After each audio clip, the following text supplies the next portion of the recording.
why can't we get this Christian unity thing right? We all know that God commands it, that it's all over the Bible. We know that Christian unity is something that Jesus prayed for in John 17, right before he got arrested and tried and executed. Like the last thing he prayed to his Father for was that future believers like you and me would be one as he and the Father are one. And it wasn't just like, because, oh, then it'd be nice. He was praying that specifically, he said, because then the world would look at that and be like, there's the truth of the gospel. That smacks of reality. The values of the kingdom, that's true. So it's super, super important, but we really struggle with it. Why? My brain is tempted to go to everybody else's problems as being the answer as to why. Well, look at church history. Those people are wrong. Those people are wrong. This dumb politics over here. These guys blew it on this thing. And at some point, all the people who run all the different Christian institutions, all of the denominational leaders and the leaders of the other expressions, like they're all going to have to get together and have to fix this thing. But if I'm honest with myself, I have to admit that the reason that Christian unity probably isn't happening is because of me. It's not a command to some institution or foundation to get this right. It's a command to Christians to get this right. I'm one of those. So why haven't I produced more Christian unity in my relationships over the course of my life? This is going to hurt, but let's do this thing. Reason number 1, pride. Reason number 2, insecurity. Reason number 3, because I like being right and I don't like being wrong. Reason number 4, because I like to be vindicated. Reason number 5, because I hold deep, honest convictions about what this says, and I love God and I want to get it right. And maybe it rattles me a little bit that other people who could say all the same things with total sincerity and truth don't come to the same conclusions. That can make your compass spin a little bit. Maybe it's easier to just not engage with that. Speaking of which, laziness. I work hard on some stuff, but I certainly gravitate to the stuff in the Bible that God says to do that I can handle on my own. And because I'm choosing that path of least resistance, like so many things in nature, I find myself steering away or prioritizing very low things that God says to do that involve going out and finding a dance partner and being reconciled to them and doing that hard work to make something like Christian unity happen. And maybe finally, a reason that it hasn't happened is something I was alluding to just a minute ago. And that is, I think in the back of my brain, I have conceived of Christian unity as something that leaders of churches need to make happen. Like all of these different leaders from all these different giant institutions, they need to get together, they need to sort it out, have a long meeting, read us a statement of what the plan is for unity and declare us unified. And until all the institutions agree or they all rally under one new institution or existing institutional banner, well, we'll never be unified. Does that sound like a thing that's going to happen, though? There is no institutional motivation for what I just said to occur. That's not how institutions work. No, I don't think solutions to the problem of us not being unified as Christians is going to come from the top down institutionally. As I get to know you, I am becoming more and more convinced that that has to come from the ground up.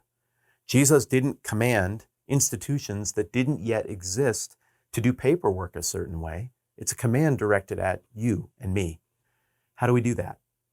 I've been thinking about this a lot. I've got 4 things that I want to propose that I'm going to try to do in my own life and that I want to invite you to think about doing as well. Number 1, we should open the Bible together and read it with people who aren't the same kind of Christians as us. Within the boundaries of creedal Christianity, and that's who I'm talking to here, we all name the exact same God, and we all think this document is from that God. I'm not suggesting we get this thing out and go back and look at the proof text hot button verses to deal with the hot button issues so that we quote a few more Bible verses while we fight. What I'm proposing is we set all that aside and we just open it and talk about what we see as we look at passages together as individuals coming from different backgrounds of Christianity, coming from different starting points of assumptions.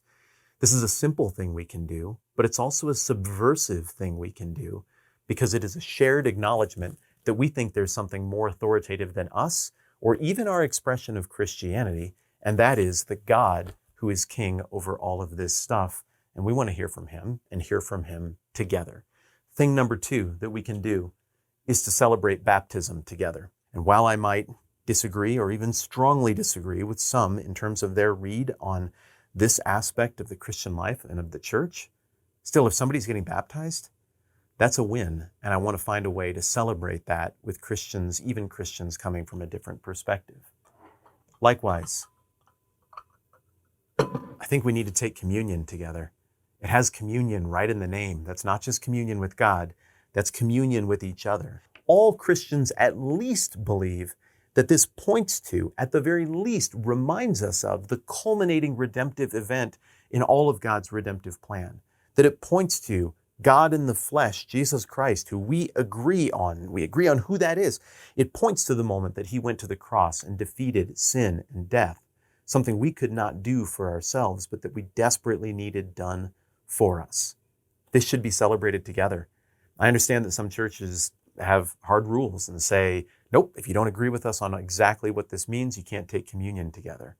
So you might have to be creative because some other churches don't, or you might need to take communion somehow in a way that happens outside of an immediate church context. These two things are something that God gave us to bring us together, and for centuries they've been used to drive us apart, and we need to reclaim this as a point of Christian unity. Finally, in our minds, I think we need to nurture a new ethic of how we think of each other, and that is defiant, convictional unity.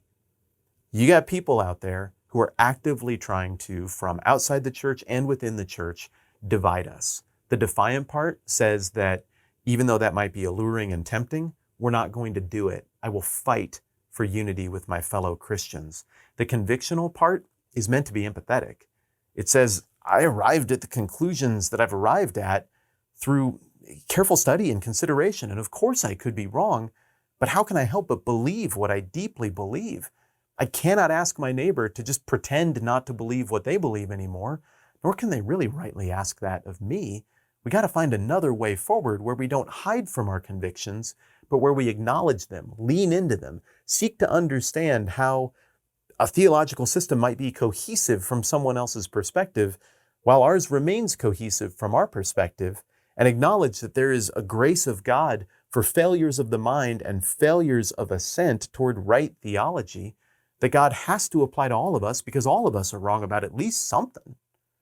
This ethic of defiant, convictional unity and choosing to think of our fellow brothers and sisters in Christ this way, even when we disagree strongly, is something that I think can change the game.